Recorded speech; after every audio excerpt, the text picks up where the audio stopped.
Menimbang bahwa selanjutnya pemohon mendalilkan Presiden Joko Widodo dalam melanggengkan jabatannya dilakukan dengan mengerahkan atau mengorganisir kepala desa atau perangkat desa dan seterusnya dianggap diucapkan.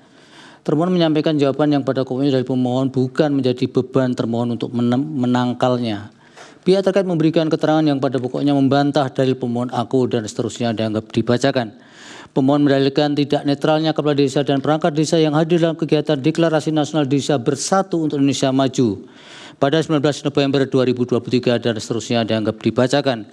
Pemohon mengajukan bukti P20 dan seterusnya dianggap dibacakan dan saksi Muhammad Ifauji dan ahli Juherman Sahjohan.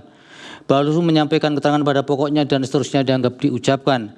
Bawaslu mengajukan bukti PK 29, bukti PK 30, 45 sampai dengan 51 serta saksi Sahroji dan ahli Muhammad Al-Hamid.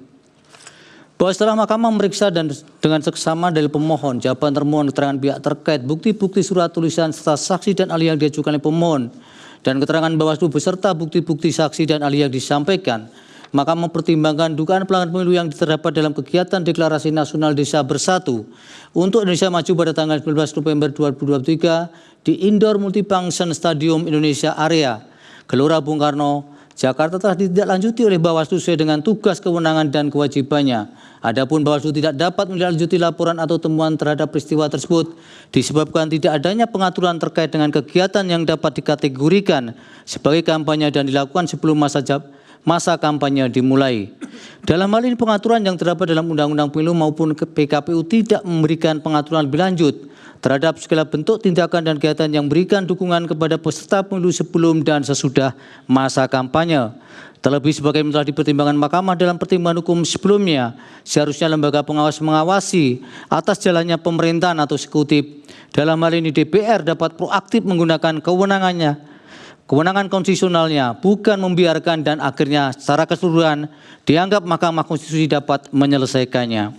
Bahwa berdasarkan uraian pertimbangan hukum di atas menurut Mahkamah, dalil pemohon aku adalah tidak beralasan menurut hukum.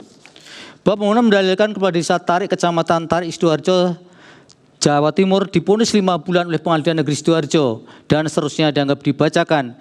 Pemohon mengajukan bukti P84 dan 85. Bawaslu menyampaikan keterangan yang pada pokoknya menyatakan hasil tindak lanjut dan seterusnya dianggap diucapkan. Bawaslu mengajukan bukti P120, 126 sampai dengan 129. Bahwa setelah mahkamah memeriksa secara seksama dalil pemohon, jawaban termohon, keterangan pihak terkait, bukti-bukti surat tulisan yang diajukan oleh pemohon dan keterangan Bawaslu beserta bukti-bukti yang disampaikan, maka mempertimbangkan dugaan pelanggaran pemilu yang dilakukan oleh Kepala Desa Tarik Kecamatan Tarik Sidoarjo, Jawa Timur telah ditindaklanjuti oleh Bawaslu sesuai dengan tugas, kewenangan, dan kewajibannya. Terlebih lagi terhadap pelanggaran pidana pemilu tersebut telah ditindaklanjuti hingga terbitnya putusan Pengadilan Negeri Sidoarjo. Terlebih lagi, mohon tidak menjelaskan lebih lanjut dalam persidangan terkait dalil aku dan tidak pula mengajukan saksi-saksi atau ahli yang dapat mendukung dalilnya. Dengan demikian bukan dalam kapasitas mahkamah untuk menilai kembali peristiwa yang didalilkan oleh pemohon. Bahwa berdasarkan uraian pertimbangan hukum di atas menurut Mahkamah, dalil pemohon aku adalah tidak beralasan menurut hukum. Bahwa pemohon mendalilkan sejumlah kepala desa di Kabupaten Sidoarjo, Jawa Timur diduga melakukan deklarasi mendukung pasangan calon nomor 2 dan seterusnya dianggap dibacakan. Pemohon mengajukan bukti P86. Bawaslu menyampaikan keterangan yang pada pokoknya menyatakan dan seterusnya dianggap diucapkan dan mengajukan bukti PK 121, 130 sampai dengan 133. Bahwa setelah mahkamah memeriksa secara sama dalil pemohon, jawaban termohon, keterangan pihak terkait, bukti-bukti surat tulisan yang diajukan oleh pemohon dan keterangan Bawaslu beserta bukti-bukti yang disampaikan, maka mempertimbangkan dugaan pelanggaran pemilu yang dilakukan oleh jumlah kepala desa di Kabupaten Sidoarjo, Jawa Timur dengan melakukan deklarasi mendukung pasangan calon nomor 2 telah ditindaklanjuti oleh Bawaslu sesuai dengan tugas, wewenang, dan kewajiban hingga telah memberikan rekomendasi kepada Dinas Pemberdayaan Masyarakat dan Desa Kabupaten Sidoarjo untuk menindaklanjuti sesuai dengan ketentuan peraturan perundang-undangan. Bahwa berdasarkan pertimbangan hukum di atas menurut Mahkamah, dalil pemohon aku adalah tidak beralasan menurut hukum. Bahwa pemohon mendalilkan kepala desa Keradinan, Kabupaten Tulung Agung, Jawa Timur berkumpul di suatu warung, di sebuah warung menggunakan kaos bergambar Prabowo Gibran dan meneriakkan yel-yel dan seterusnya dianggap diucapkan. Bahwa pemohon mengajukan bukti P87, Bawaslu memberikan keterangan yang pada pokoknya dan seterusnya dianggap diucapkan. Bawaslu mengajukan bukti PK 122, 134, dan 137. Bahwa setelah mahkamah memeriksa dengan saksama dalil pemohon, jawaban termohon, keterangan pihak terkait, bukti-bukti surat atau tulisan yang diajukan oleh pemohon dan keterangan Bawaslu serta bukti-bukti yang disampaikan, maka mempertimbangkan dugaan pelanggaran pemilu yang dilakukan oleh Kepala Desa Kradinan atas nama Sujarwo dalam mendukung salah satu pasangan calon presiden dan wakil presiden nomor urut 2 telah ditindaklanjuti oleh Bawaslu sesuai dengan tugas, kewenangan, dan kewajibannya yang diberikan oleh peraturan perundang-undangan. Dengan demikian, bukan dalam kapasitas mahkamah untuk menilai kembali peristiwa tersebut, mengingat pemohon tidak membuktikan secara konkret dugaan pelanggaran tersebut dalam persidangan mahkamah. Bahwa berdasarkan pertimbangan hukum di atas, menurut mahkamah dalil pemohon aku adalah tidak beralasan menurut hukum. Bahwa pemohon mendalilkan terdapat konsolidasi ratusan kepala desa di Kabupaten Temanggung, Jawa Tengah untuk memenangkan pasangan calon nomor 2 dan seterusnya dianggap dibacakan. Pemohon mengajukan bukti P88 dan saksi Anis Priyo Asari. Bawaslu memberikan keterangan yang pada pokoknya dan seterusnya dianggap diucapkan. Bawaslu mengajukan bukti PK123, 138 dan PK140 serta saksi Nurholik. Bahwa setelah mahkamah memeriksa secara seksama dalil pemohon, jawaban termohon, keterangan pihak terkait, bukti-bukti surat atau tulisan yang diajukan oleh pemohon dan keterangan Bawaslu beserta bukti-bukti dan saksi yang disampaikan, maka mempertimbangkan dugaan pelanggaran pidana pemilu yang dilakukan ratusan kepala desa di Kabupaten Temanggung, Jawa Tengah untuk memenangkan pasangan calon nomor urut 2 telah ditindaklanjuti oleh Bawaslu sesuai dengan tugas, kewenangan, dan kewajibannya yang diberikan oleh peraturan perundang-undangan. Bahkan peristiwa tersebut telah pula dibahas oleh Sentra Gakumdu dengan kesimpulan tidak terdapat dugaan pelanggaran pemilu. Dengan demikian, bukan dalam kapasitas mahkamah untuk menilai lebih lanjut peristiwa tersebut, mengingat pemohon tidak membuktikan secara konkret dugaan pelanggaran tersebut dalam persidangan. Bahwa berdasarkan pertimbangan hukum di atas, menurut mahkamah dalil pemohon aku tidak beralasan menurut hukum. Bahwa pemohon mendalilkan adanya kegiatan kepala desa maupun perangkat desa dalam upaya pemenangan pasangan calon nomor urut 2 Prabowo Gibran sebagai berikut dan seterusnya huruf A sampai dengan huruf C dianggap diucapkan.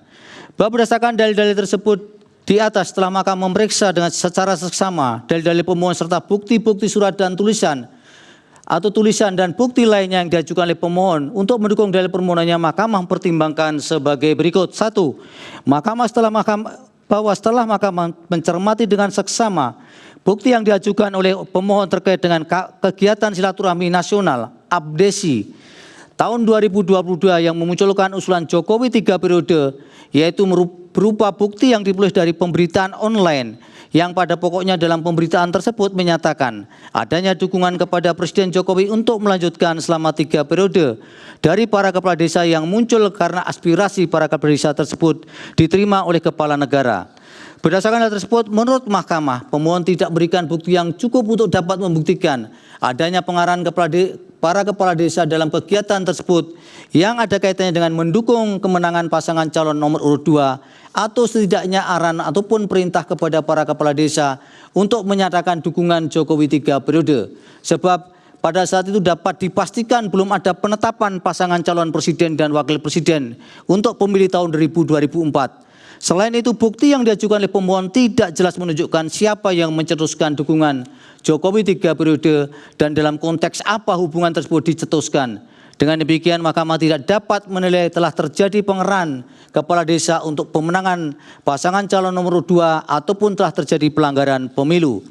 2. Bahwa terhadap bukti yang diajukan pemohon berupa cuplikan video maupun rekaman suara untuk membuktikan peristiwa yang terjadi di Banjarnegara maupun pengerahan para kepala desa di Kabupaten Batubara, menurut mahkamah, bukti tersebut tidak cukup kuat untuk dapat menilai telah adanya pelanggaran pemilu karena tidak dapat diketahui siapakah orang yang terdapat dalam video maupun rekaman suara tersebut, kapan kejadian sebagaimana disebutkan baik dalam video maupun rekaman suara itu, dalam konteks apakah peristiwa baik dalam video maupun rekaman suara tersebut dilakukan dan terhadap siapa peristiwa tersebut dikenai. Pemohon pun tidak memberikan uraian penjelasan yang cukup dalam persidangan yang dapat menggambarkan apa sesungguhnya yang disampaikan dalam video maupun rekaman suara tersebut.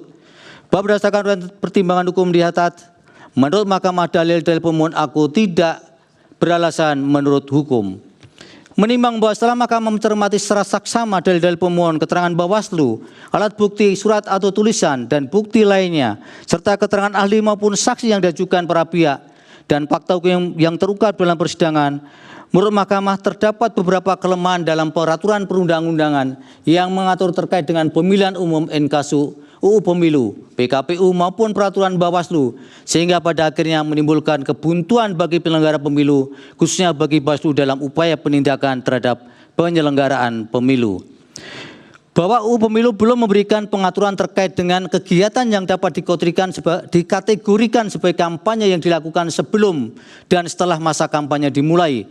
Padahal pasal 283 ayat 1 UU Pemilu telah menyebutkan larangan bagi pejabat negara, pejabat struktural dan pejabat fungsional dalam jabatan negeri serta ASN untuk mengadakan kegiatan yang mengarah kepada keperpihakan terhadap peserta pemilu sebelum, selama, dan sesudah masa kampanye. Namun pasal-pasal berikutnya dalam UU Pemilu tersebut tidak memberikan pengaturan tentang kegiatan kampanye sebelum maupun setelah masa kampanye. Ketiadaan pengaturan tersebut memberikan celah bagi pelanggaran pemilu yang lepas dari jeratan hukum ataupun sanksi administrasi. Dengan demikian, demi memberikan kepastian hukum dan keadilan bagi pelaksanaan pemilihan umum maupun pemilihan kepala daerah selanjutnya, menurut Mahkamah ke depan, pemerintah dan DPR penting melakukan penyempurnaan terhadap Undang-Undang Pemilu, Undang-Undang Pemilu Kada, maupun peraturan perundang-undangan yang mengatur terkait dengan kampanye, baik berkaitan dengan pelanggaran administratif dan jika perlu pelanggaran pidana pemilu. Demikian halnya jika ada pengaturan yang saling berkelindan sehingga menimbulkan ambiguitas, hal tersebut merupakan bagian yang tidak terpisahkan yang perlu dilakukan penyempurnaan oleh pembentuk undang-undang. Bahwa dalam upaya menjaga netralitas aparat negara, khususnya bagi pejabat negara yang juga merangkap sebagai anggota partai politik, calon presiden dan wakil presiden, anggota tim kampanye maupun pelaksana kampanye yang sudah didaftarkan ke KPU sebagaimana diatur dalam pasal 299 Undang-Undang Pemilu, pemerintah dan DPR perlu membuat pengaturan yang lebih jelas tentang aturan bagi pejabat negara yang juga merangkap sebagai anggota partai politik ataupun sebagai tim kampanye dalam melaksanakan kampanye, yaitu pelaksanaan kampanye harus dilaksanakan terpisah, tidak dalam satu waktu kegiatan ataupun berhimpitan dengan waktu pelaksanaan tugas penyelenggaraan negara. Kedua kegiatan tersebut tidak dapat dilakukan dalam waktu bersamaan maupun berhimpitan karena berpotensi adanya terjadi pelanggaran pemilu dengan menggunakan fasilitas negara dalam kegiatan kampanye maupun menggunakan atribut kampanye dalam tugas penyelenggaraan negara menjadi terbuka lebar.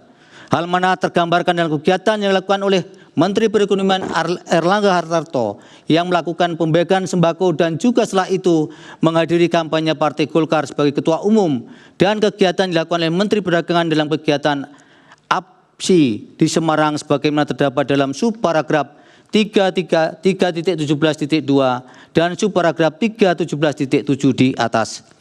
Bahwa dalam menarik kesimpulan terkait dengan dugaan pelanggaran pemilu terhadap suatu peristiwa, Bawaslu perlu mensondap standar operasional dan prosedur tata urut maupun visuanalisis yang baku dan memerhatikan berbagai aspek yang menjadi unsur adanya suatu pelanggaran pemilu, baik yang dilakukan sebelum, selama, dan setelah masa kampanye. Hal tersebut agar diperoleh hasil kesimpulan yang memiliki kebijakan yang kuat dan komprehensif atas suatu peristiwa yang juga terdapat pelanggaran pemilu meskipun hasil kesimpulan tersebut dilakukan oleh anggota Bawaslu yang berbeda-beda. Oleh karena itu terhadap dalil aku pun Mahkamah tidak dapat menindaklanjuti dengan tanpa bukti-bukti yang diajukan oleh pemohon dalam persidangan. Berdasarkan seluruh uraian pertimbangan di atas telah ternyata selama berlangsungnya persidangan untuk perkara aku, terlepas dari penilaian Mahkamah mengenai tidak terbuktinya dalil pemohon, Mahkamah memandang bahwa netralitas aparat adalah aspek penting dari prinsip demokrasi yang melindungi kebebasan politik dan partisipasi masyarakat dalam proses politik. Tanpa netralitas, demokrasi dapat terancam oleh otoritarisme. Dalam konteks demikian, maka netralitas aparat dalam pemilu tidak hanya merupakan prinsip etis yang mendasar, tapi juga krusial untuk menjaga kesehatan demokrasi dan stabilitas politik suatu negara. Oleh karena itu, dalam rangka penataan ke depan, kesadaran pemahaman tentang penataan demokrasi, inkasu penyelenggaraan pemilu perlu senantiasa mempertimbangkan tidak hanya aspek regulasi, tapi juga aspek etik para pemegang jabatan publik. Dengan demikian, diharapkan dapat membentuk sistem yang kuat untuk mengantisipasi ketidaknetralan aparatur negara dalam penyelenggaraan pemilu sekaligus memastikan proses pemilu yang langsung, umum, bebas, rahasia, jujur, dan adil. Berdasarkan pertimbangan hukum tersebut di atas, dalil-dalil pemohon berkenaan dengan mobilisasi atau netralitas pejabat atau aparatur negara adalah tidak beralasan menurut hukum.